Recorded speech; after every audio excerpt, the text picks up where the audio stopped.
don't know if I would go one over the other. It's just Studio Ghibli really like it has that nostalgia factor. Not for us because we didn't watch them. Nostalgia Shinkai now.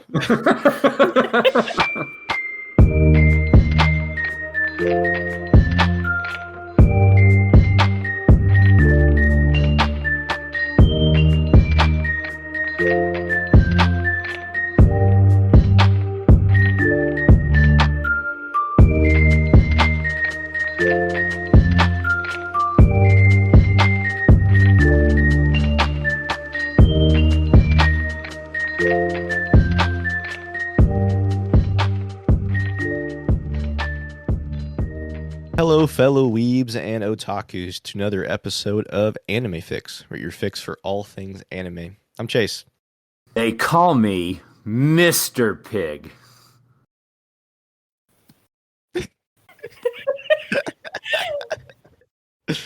And I'm Tori.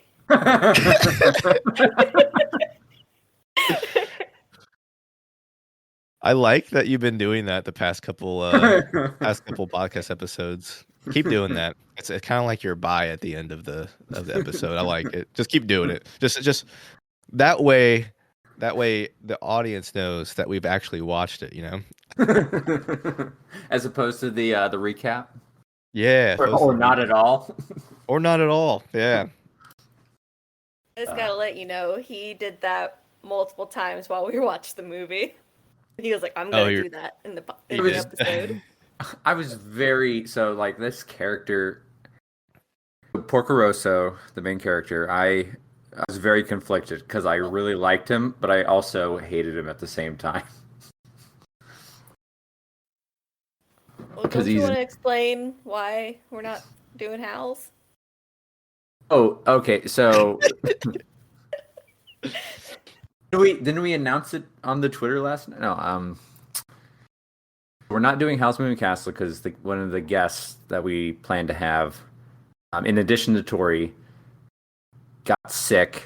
So they requested that we postpone doing House Moving Castle. So we had a last minute decision to switch to a different movie. So we did Porco Rosso. Yeah. And hello, Tori. Hi. Hi. I know. I'm excited to have you back. This is our first guest in a while, right, Lance? Yes. Yeah. First guest in a while, and also first second return. I guess. Oh yeah, that's very true. Very true. So. You can explain why you hate Porco Rosso, but also like Porco Rosso. Can you explain that a little bit to me? So he's a very misogynistic individual. You mean everybody is during in that movie? But he especially the whole time when they were rebuilding his plane, he's like, why the hell do you have all these women here doing this? Get the men back. No, he's especially incorrigible. But he's got like this sort of like gruff charm about him, you know, because like even though he's misogynistic, he sort of his heart. I feel that his intention, whether he believes it or not, is in the right place. And he also kind of has like this sort of, he respects intuition. He respects sort of like just like creativity. And even though he is sort of an atrocious human being or atrocious pig, he does value that he can look past his own bias to see that sort of ingenuity that others can possess. So that's sort of like my why I had such complicated feelings about him. I liked him. I actually had a different take on Porco. What's your take? So I feel like this, obviously spoilers for the movie. He felt such guilt over his friends and comrades dying that he pushed everyone away because he didn't feel like he deserved everybody else. So yeah, I think he, like, baseline there, like, yeah, he's misogynistic, but it was amplified by him outwardly really trying to push everyone away, push Gino away, push Theo away, because he didn't feel like he deserved it, and kind of having to be put in this situation with Theo kind of forced him to open up a little bit.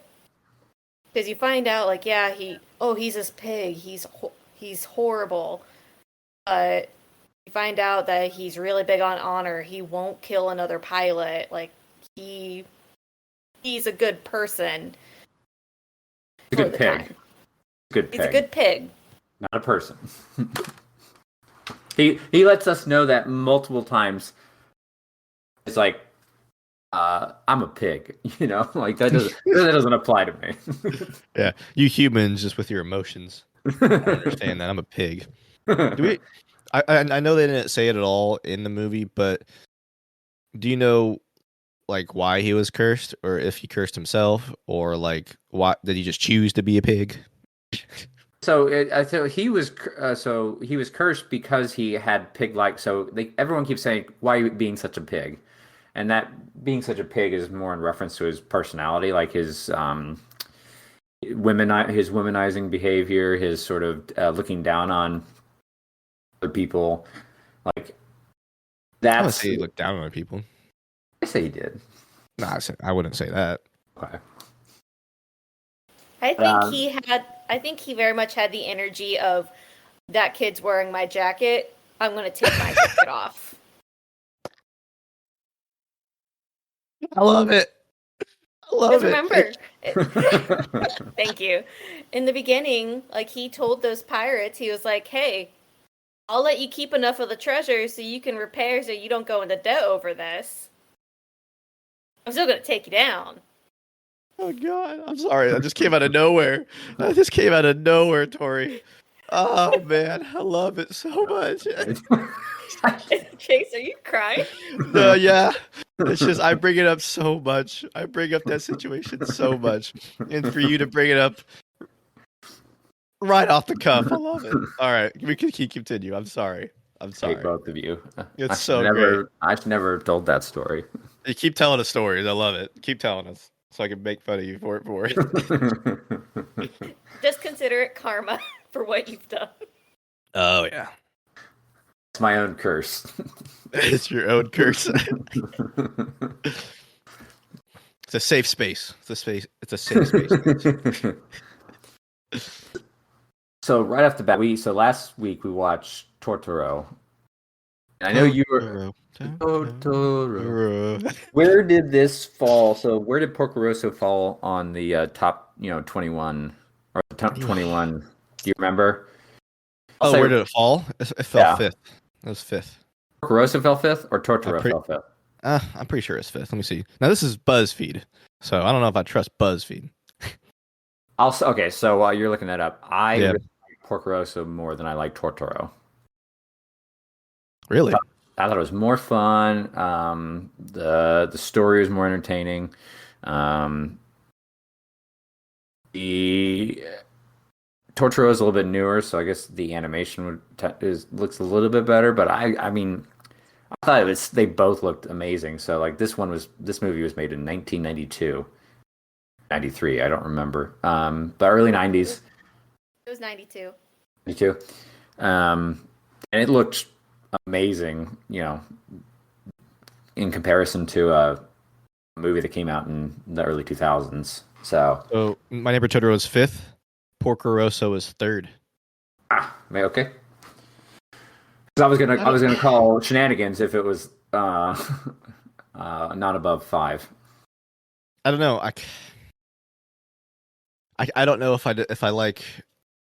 I definitely like Spirited Away way more than both of them, but I don't know if I like My Neighbor Totoro more or if I like Porco Rosso more, because I agree with you. The story, it actually has a story.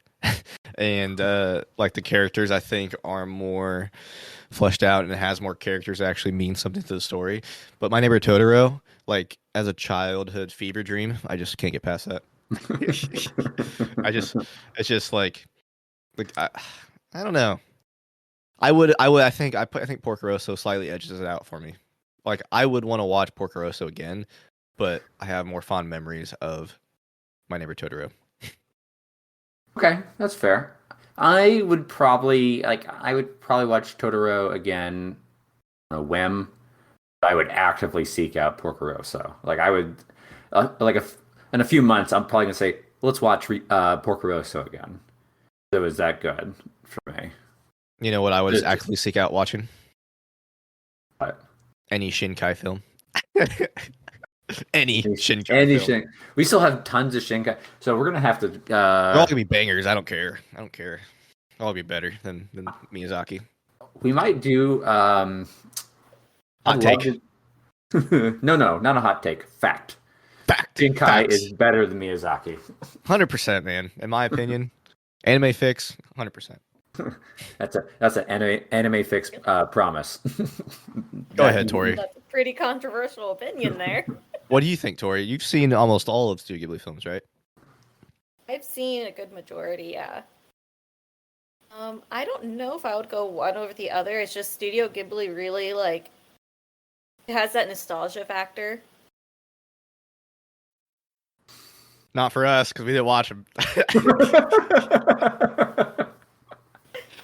Nostalgia Shinkai now. Well, my first Studio Ghibli movie was Howl's Moving Castle, and that's what set me on a whole spree of watching them. That makes sense. I would say, I think there's something I think nostalgia. I think that hits the nail on the head. There's a sort of feeling, even not growing up with Studio Ghibli, but watching it later in life. There's sort of a sort of warm feeling I feel when you watch a Studio Ghibli film. That's sort of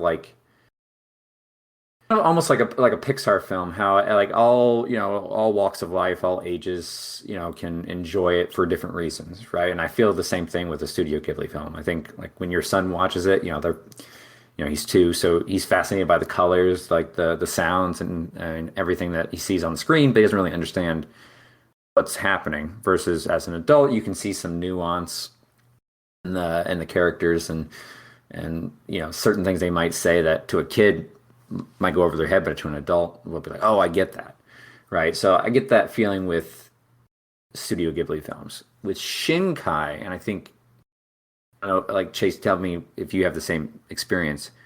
Shinkai films, I feel like there's a mature to it. I feel like Shinkai films, a kid could watch them, but you might be on they're more geared towards adults. I don't know. I totally agree with you. I mean, it's probably like Tori said, it's probably a nostalgia thing that we just don't understand. Kind of like me with Dragon Ball Z, where people hate Dragon Ball Z and they just think it's there's too much filler and stuff like that. But every time I watch it or rewatch it, I've rewatched it 25 times. It's always a nostalgia factor for me, and I constantly buy more merch that I don't need for it, But whereas Shinkai, even though we don't have the nostalgia factor for Shinkai or anything like that, every Shinkai movie hits deeper in thinking about what's going on or thinking about the story or how it pertains. I think Shinkai does a really good job of making whatever movie or series tie back into your life and thinking about that and like you said, mature themes and pondering it.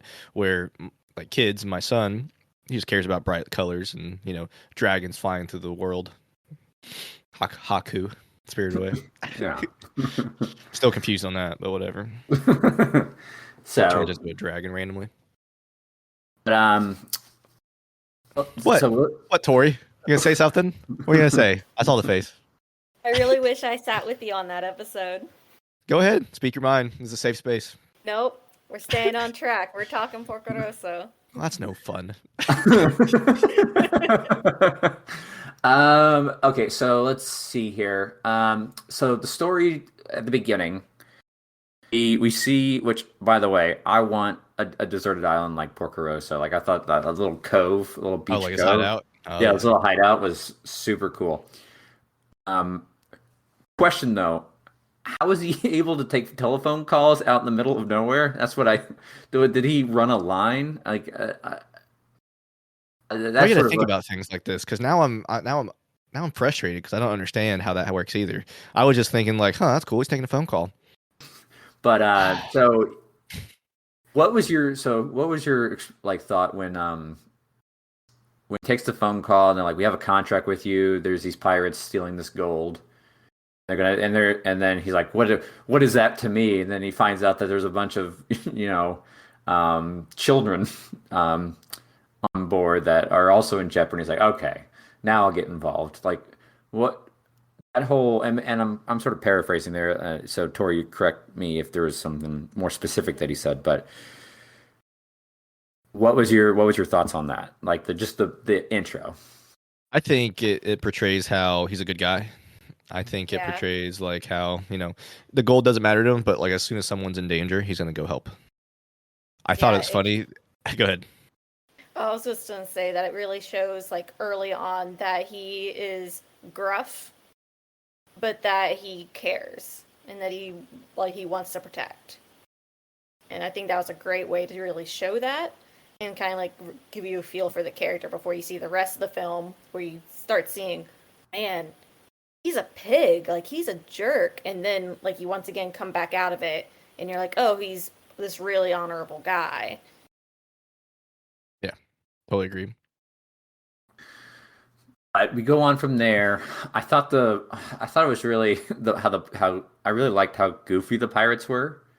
Yeah, and like And, how they really, I mean, honestly, they cared a lot about not hurting the schoolgirls or like making sure they're okay. Like, and I yeah, thought that was kind of weird. Like, you're supposed to be the bad guys. Like, it's like you're a bad guy, but not a bad guy. yeah, Yeah, and like they just want money. Like yeah, they don't want to hurt them. They're just like, hey, you're gonna come along with us. Or we're gonna have like, yeah, you can pop up my little gun turret thing and look out at the sky. Just be careful. Yeah, just be careful. And they were going like you could tell they would return them if they got the money. yeah. And they were like, they were complaining. He's like, I told you we took too many of them because they were just, and the children weren't scared of the pirates either. They were It's like, like a, we're getting kidnapped, and it's then like an every it's like a every Tuesday occurrence. You know what I mean? the Oh, pirates are here to get us. oh, kidnapping. What's up, Bob? What's up, Tom? I And, and see you and the again. fact they were like, "Ooh, Porco Rosso's here. He's going to come get you." Like they were like, "Oh, this is like front row seats to the action." Yeah. Um, which sort of added like a whole charm to the whole universe that we're seeing there. I really liked that it was really sort of focused in on real world because so a lot of these period pieces, animes we've watched, like Violet Evergarden, for instance, sort of take there's So good. what. So good. Like I changed my background to this. It's dope. I really like And that. Aubrey was so upset that I switched it from her to this. I'm like, what do you mean that's you? That's literally you. Look. Blonde hair. Like, yeah, that's it.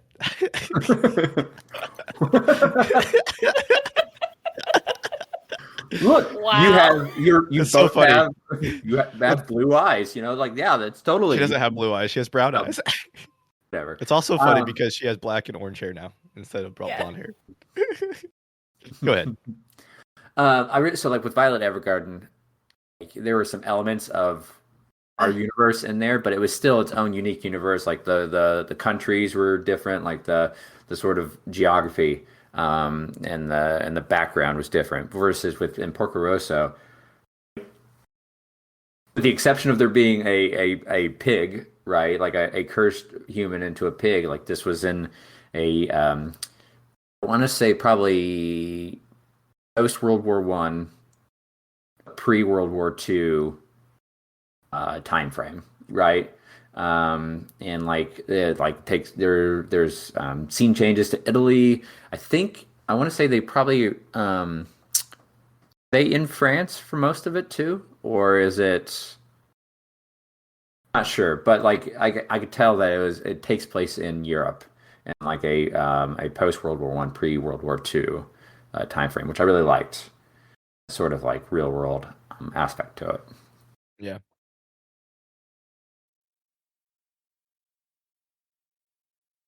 What you thinking, Chase?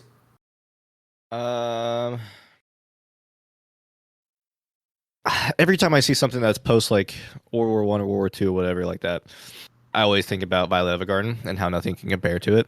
So that's just my thought and take on that, you know. But overall, I do like that aspect of it. I like how it actually.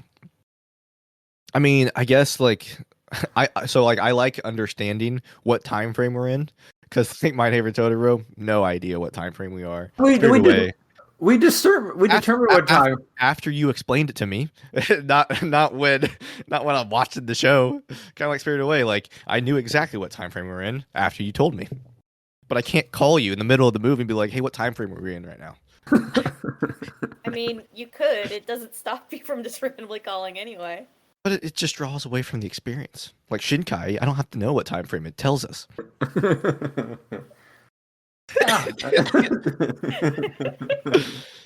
Another reason I like Shinkai more than Studio Ghibli. Miyazaki wants it to be a timeless experience where it could be any time. Shinkai grounds you in reality. Except in Your Name, because then you're like, oh, that's cool, because you find out later. No, we knew what time it was. In Your Name? Yeah. In Your Name, you knew like the general time, but you didn't know the actual dates until the twist happens. Yeah. Okay. The fact that there was a 3-year gap between their times. Spoiler alert. Come on, Lance. But like with Studio Ghibli, like they try to go for that timeless route so more generations can enjoy it. Yes. I like that idea of it though. Yeah, because like Studio Ghibli, like Porco Rosso, that was 92. And Shinkai films, they're a lot more recent. Like, are they still gonna have the same impact? Are they gonna be able to relate as much, or are we gonna be focused on the technology portion and how outdated that is? It'll always have an impact to me, and that's all that matters. Well, yeah, because you watched it in the time that it came out. Yeah, you were alive in 1992. Yeah, we weren't. I wasn't. Old man. Old. I was barely alive in 1992. What do you mean barely? 15 years old is barely? Shut up. Man, we're really just killing you here. I love it. I love that, like, no matter my personality will always be old no matter how old I actually am. So in 1992, I was just as grumpy then as I was now. This is true. Personality I have some questions I pulled up for Porco Rosso. Oh no, I ruined it. Oh, hold on. Before we get to your questions, let's keep going through the plot. Let's go through the story. So, I don't know if you guys have ever seen it, but have you ever seen Casablanca? Nope. No.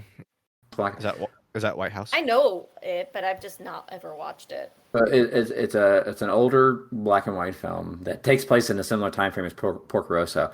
I got some Casablanca vibes when Marco is his real name, and what was the girl's name? Gina or Fio? Gina. Okay. We're in the bar, in the restaurant. Like that's sort of like she has this sort of head over heels for him, but he walks the beat to his own drum. And then in that same scene, we get to meet our antagonist, the constantly in love American Curtis. How did you feel watching like how Curtis was portrayed? As as an American? Yeah. Totally true. 100%. That's the direct description of an American. So you're saying that we fall in love multiple times and we don't have like a... I did. Did. No, I think that's like the description of an actual womanizer. Yeah. How he just... the way he proposed to Gina the second time, when he's like, took down... Yeah, he shows up, he breaks into her house. Yeah, pretty much. Up, her garden. In her garden. Walks right up to her. It's like, hey, I took down Porco. I'm a famous pilot. And guess what? I'm about to be a Hollywood actor. And then president. Don't you want to be the first lady? Like, that's how he proposed to her. I was out of here, bro. Like, nobody likes that. Yeah, and like, if you notice, like, it was nothing about her, about how much he loved her. It was like, look at all these great things I've accomplished and I'm about to accomplish, and these great aspirations I have. Marry me. Yeah. Enough for me. Enough for me. Sign me up. I'll be first lady.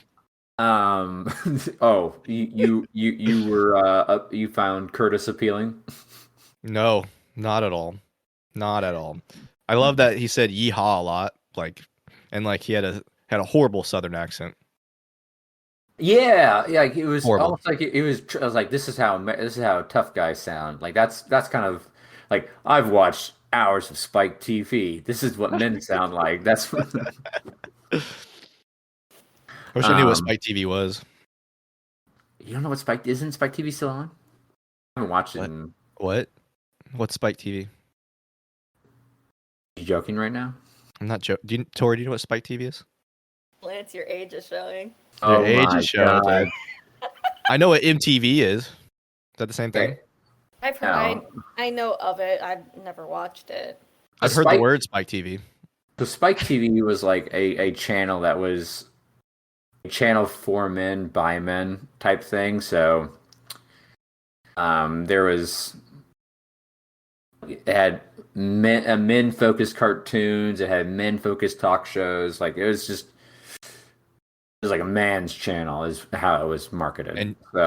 And you watched this? No, I didn't watch it. I knew of it, and like I occasionally would come across it, but like, no, it wasn't a regular thing for me.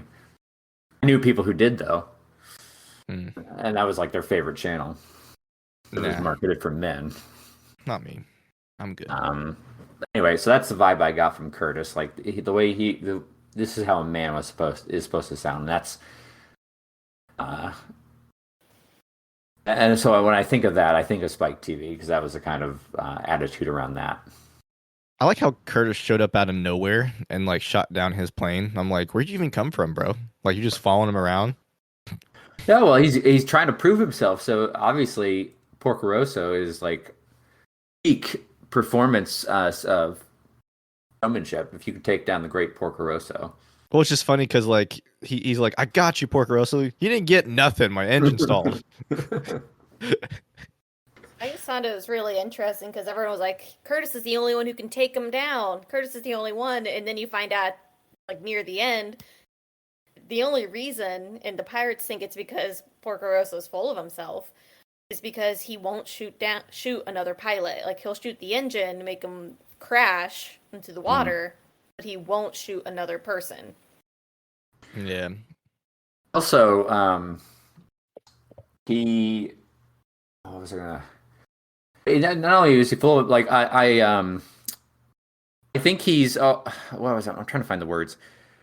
I don't think he's full of himself. I think he's full of honor. But I did like how they did a throwback to that where he goes, "Is my gun jammed?" And he goes, "Oh, your gun's not jammed. You ran out of bullets, idiot." And then he breaks off that's not good. Let me just throw it at you. I like that. I liked how Curtis thought he missed and it just came back and almost knocked him out. Hi, you fool! You're not gonna hit me with that revolver you have there from the plane, and then just it's right next to him. I guess he acts like he's full of himself, but like I think he does recognize when things are serious. You know, like when the bullet actually hit him, like hit his plane. He's like, "Oh, he can hit me." So I think he's like very pragmatic in that way. Yeah. What do you guys think of the fist fight? I love the fist fight. All I kept thinking of is, do they not know how to block? What? There's no blocking. There's no blocking There's no blocking in 1930. It's bare knuckle. Like, come on. What do you mean? There's no block? All he had to do is hold up his arm, because all they were throwing was haymakers. So you just. That's what I'm saying. That's what I'm saying. So like, how many of those like old barstool like fights have you seen where they're just doing this all day and like there's no blocking in that? It's not UFC. This ain't 2000. Okay, Y2K. Hold on a second. How many of those have you seen? Because I'm pretty sure there's no like video archive. I've seen tons of recreations. Get out of here. Documentaries, yeah, tons of them.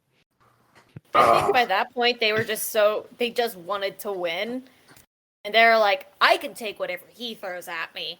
I'm gonna knock him out. I think that was the mentality, and they were just going at it, and the crowd is just hyping them up because everyone was like, "Oh snap! Curtis and Porco are going at it." Yep, best defense is a good offense. I was a little bit concerned that the girl was like, "Yeah, if you win the bet, I'll marry you," and no one was like. They were like, "Okay." The only person who had like went what was Porco Rosso. Everyone else like, "Yeah, that makes sense." Well, everyone else is infatuated with Fio, so she's too good for that world. Fio is fantastic. Fio's also 17, which I found really odd. She's 16. Oh, that's even worse. Yeah. It's like Haku all over again. And I feel like they really like this. They did a really good job of portraying her actually as a 16-year-old, and like how like she had like this false bravado. Like she was like, "Yeah, Porco's gonna beat you," and blah blah blah. I'm so confident, I'll marry you if he loses. And then afterwards, she just starts like shaking and shivering because she's like, "Oh my gosh, that was so scary." As she like kind of realized what happened. But then she also realized she went, "Crap! I should have got him for more money. I should have padded the bills. Should have padded the bills. This and looks like a line, huge bill. This looks like a huge bill. No, it isn't. Like this is expensive. No, it isn't. No, it's not. I like that. I really liked her. She was confident in her abilities, and she was like, "No, this is superior craftsmanship. How dare you even think about destroying it?" All right. All respect and love Miss Fio. We must do what she says. This stranger we've never seen before in our life. Who guys' favorite character of the movie? Character? Favorite character from the movie.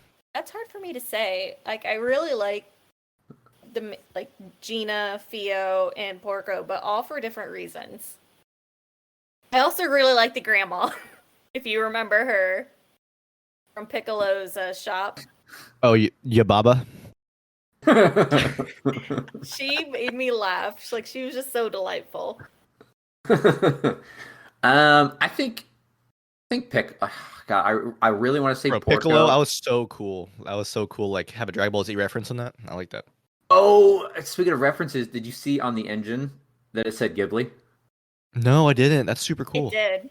On the engine, like, yeah, this is the engine I'm going to put in your plane, and it said Ghibli across. That's the really side. Cool. Yeah. I really liked Porco. What? I said you hated him.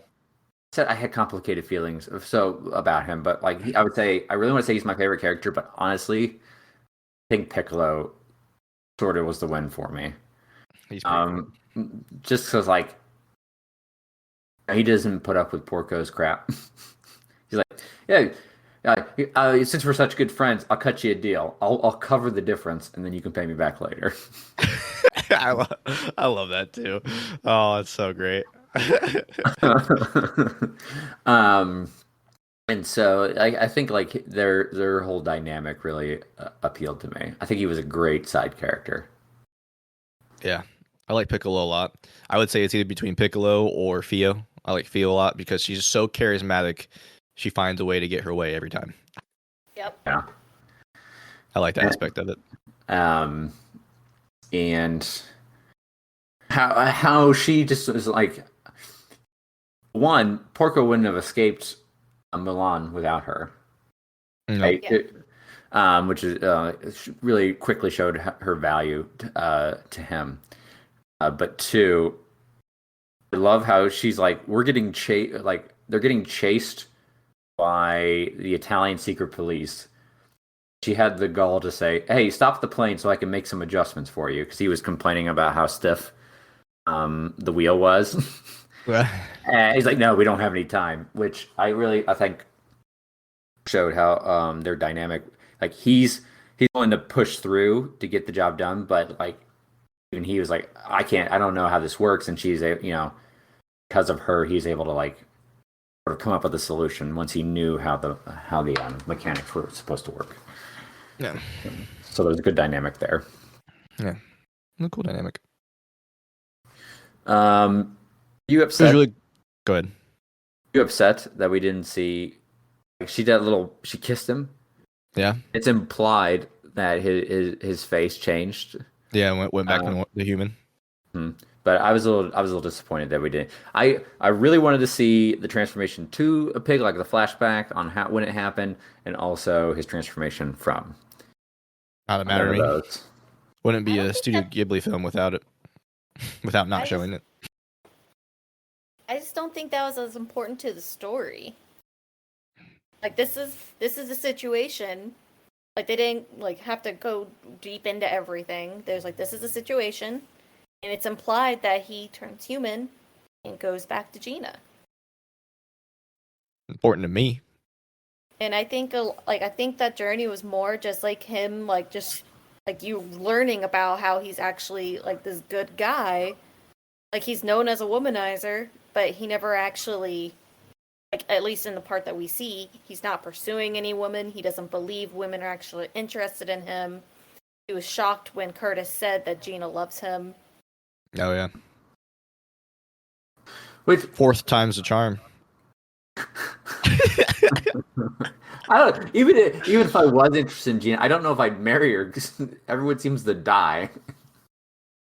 Oh, my last husband! They found his remains like recently, like that day when they were talking. They just found his remains. In, well, I mean, she didn't hear from him for 3 years, so like that's enough time to grieve, I think.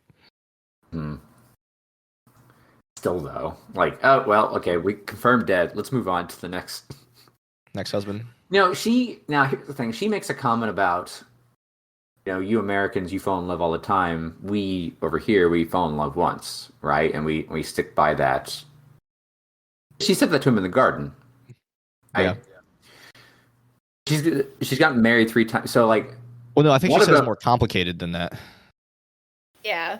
Yeah, she said more complicated, not once. She'd be a hypocrite if she said once. But like, one of those people that died was best friends with Porco. Yeah, he was the best man at their wedding. Yeah. So like, I wonder like, how long has she had complicated feelings for Porco, and why? How did she settle for the other 3 guys? Was it like she's always wanted Porco, but it was always 2 steps away, and so she ended up with someone in his circle? Or that's an awful way to view that, but okay. For who? I'm asking. I'm wanting to know, I'm interested to know the dynamic. Like, clearly she loves him. He's been married 3 other times, right? And one of them was his best friend. So I'm wondering, like, what was the dynamic there? Like, what does she mean when she says it's more complicated than that? That's what I'm asking about. Like, what do we think that was? So I think she's always loved him, and I don't think she was like, oh well, I'm just gonna choose this other guy. Like, it's complicated. Like they've known each other since they were young. Like, he took her flying. Oh yeah, I saw that. She is also like, she's not the kind of woman who's just gonna sit around for someone. Like, she'll wait, but she's also not going to wait. Like, she'll move on with her life. There, you can have more than one love, but it can still be the same deep, passionate love. I think she did love Berlini, his best friend who was killed, that she was married to. They also weren't together. Like, we don't know how long they were together, but literally actually, right after they got married, they had to go back, and he died. Yeah. So we don't know how long they were together prior marriage. How much does that suck to like imagine you just get married, you're ready to start your life with somebody, and then like they die the next day or the next week. That's Horrible. That's very difficult to overcome, and like probably wrap your head around. Like, oh my gosh, like, do we know if it was was Berlini her first husband? I think so. I'm not sure. I think though. it was. Okay. And I think Porco always felt like he didn't deserve her, so she carried on with her life. And then he felt responsible for her husband, his best friend's death, and all of his comrades, so that's why he thinks he's a pig. He turns into a pig because that's what he believes, which is why I think when Fia was falling asleep in the campsite, when she looked up, Porco was Marco. And he was human, and that was because he was just so focused, he wasn't thinking that he was a pig anymore in that moment. Oh, I wondered about that. As soon as he realized Fio was looking at him, he immediately turned into a pig again because he was back to that self-loathing, who wasn't so focused in on something else. Interesting. So it's not like, because when we were talking about him being cursed, I was always thinking it was like a Beauty and the Beast type thing. Like he crossed the wrong person, and that person turned him into his true character. Like his physical form became his character, a pig, right? But that's interesting. Go ahead. I think it's not his physical form turned to what his true character was. His physical form turned to what he thought he was. Yeah, I think so too. So then if that... Okay, yeah, physical form turned to who he thought he was. I was about to ask, like, do you think that everyone else saw him as Marco and only he saw himself as Porco? But you answered that question, so... Yeah, and he, is he really, leaned in. I think he really, amped up and played up the role of being the pig in an effort to push everyone away so he wouldn't hurt someone else. And he felt he didn't deserve those kind of relationships. Yeah. Why do you... So he was in the Italian Air Force, right? Yeah. I forget, did he abandon them? Like, did he go AWOL? And that's why he's in trouble? Okay. Yeah. I wasn't sure if maybe he committed a crime while in the Air Force, like he, and they were chasing him. So, interesting though, like he went AWOL, but his friend was like, "Yeah, why don't you come back to us?" And I have connections now. I can make this all go away. Yeah. I wonder though, like, could he have made it go away? Like, I feel like that's something, AWOL isn't something you just can brush under unless he was so good that they were willing to overlook. Yeah. That's what it was. That's what it was. But why did he go AWOL? Was it that after that battle, or was it something else? I think it's after implied. that battle. Yeah. It's implied. Okay. I think after he saw all those pilots going up into the great beyond, all being dead, I think that moment he was like, I'm not going to take another life. I'm doing this. I'm going to save kids, and I'm going to be a bounty hunter, but I'm not going to kill anyone. Because I think he carried that big guilt. And now that I'm thinking about it, he may have been a womanizer before that fight. Yeah. And after that fight, I think that's when everything changed for him. That's maybe why Gina was never with him, because he was a womanizer. Yeah. Did we hear what his attachment was, or did you guys observe what his attachment was to that plane? He found it in a shed alone. Yeah, and he fixed it up. Like, this still doesn't explain why that's the plane for him. Like, is there? I mean, just because it was abandoned and he felt abandoned, and so he's sort of like fixing up the plane, fixes himself up, or is there something else there? Also, I think it's because it's a really hard plane to fly, and only he can fly it. Yeah, he took the time and patience to really learn how to fly that plane, and that's part of why he's so good. Is he can fly this plane, which if someone else could fly, they'd probably be as good as him, but they can't. And because he put in extra time and effort in there, that's why he's the best. Because that plane would be really good, but it requires the dedication. Yeah. Okay. Interesting.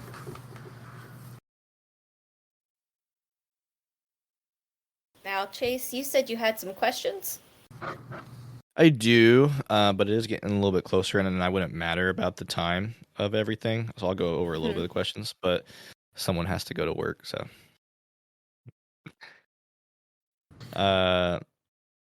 Quick question on so the English title is Porco Rosso, but Porco Rosso means Crimson Pig in Italian, so why isn't the title called Crimson Pig in English?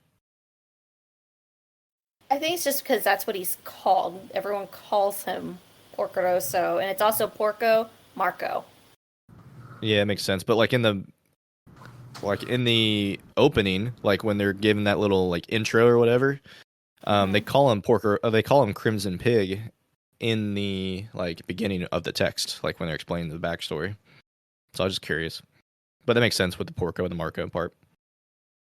I think because like during Porco, you kind of start associating that as a nickname, whereas Crimson Pig, that doesn't.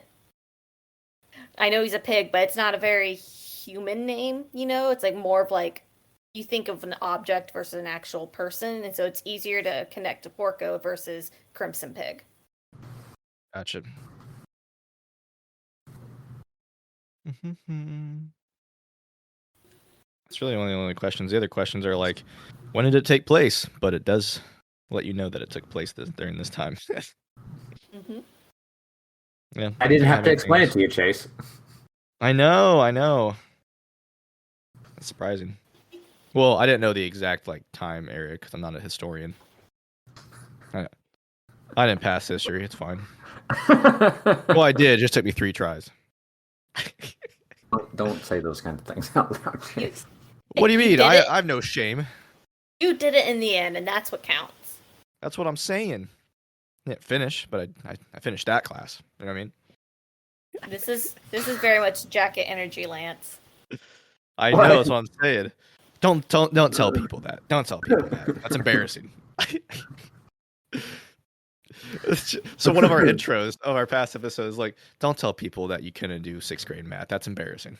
I remember that. I forget which one that was. Do you remember which one that was that we did?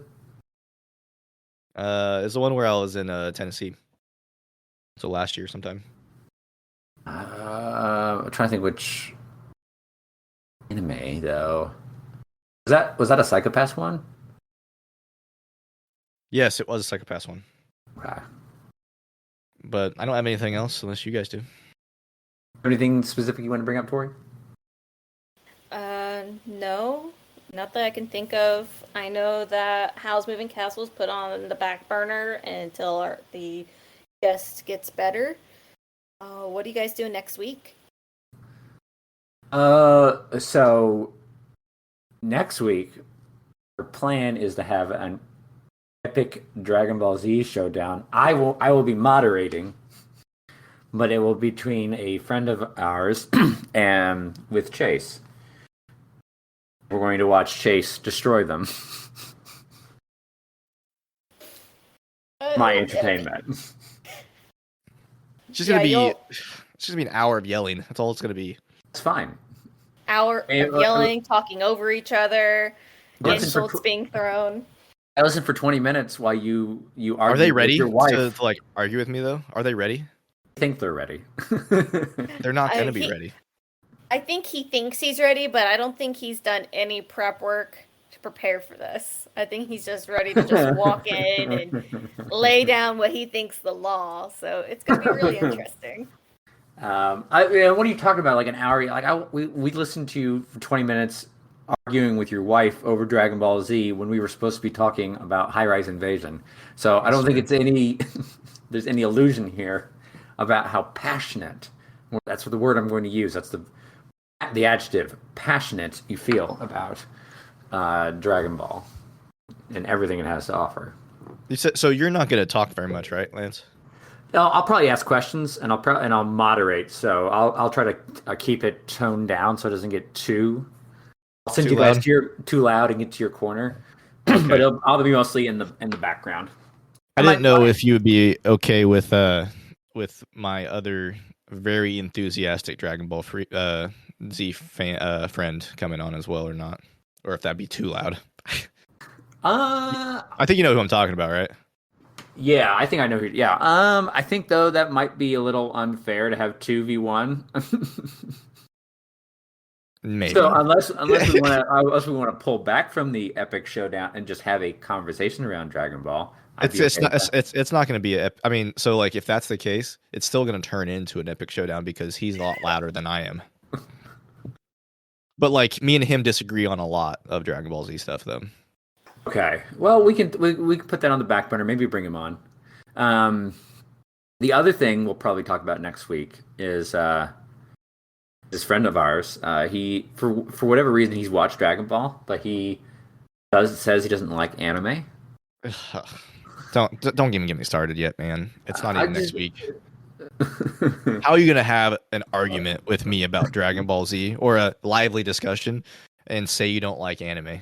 That makes no sense whatsoever. And we're gonna discover that. We're going to probably lean in and try to understand what his grievances are, and maybe make him have a transformation like I did. And when Tori introduced me to anime, because I used to not like anime. I had seen some anime, but I didn't like it, and now I love it. And I think it's now you're a co-host of an anime podcast. I'm a co-host of an anime podcast, and I honestly, I've often said this outside of this, and to you, I think some of the anime that's being produced is some of the best content that's out there. Like, oh yeah, 100%. Infinitely better than traditional media. We're in the golden age of anime right now. Yeah, we're in the good times. Very exciting stuff. So that's our plan for next week. Obviously, if things change, we will adapt. And this is a great segue into saying, hello, everyone. We have a Twitter. We've had one for a while, but we haven't used it. We're going to try to be better about that. Well, someone is.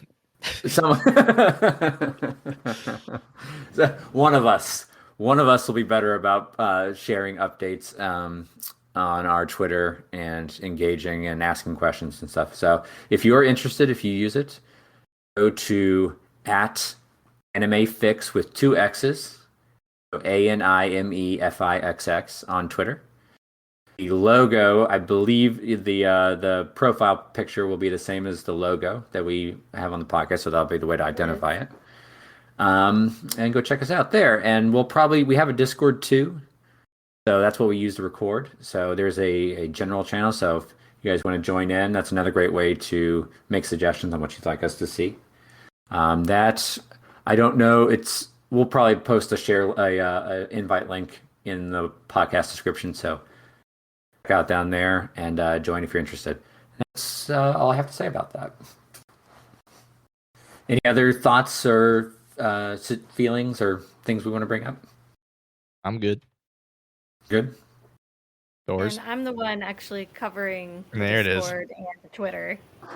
Yay. Yes, you will most likely not be talking to you will be talking. You will be we will Chase and I will be on there. There's a good chance that it will be Tori responding. Holding you all accountable and making it so you guys are easier to hear what's going on with the podcast. Chase and I are both extremely busy. I will say you guys are both very busy. Sure. So I thank you guys for the opportunity to help you guys out with your socials. No. Thank you. Thank you. Thank you.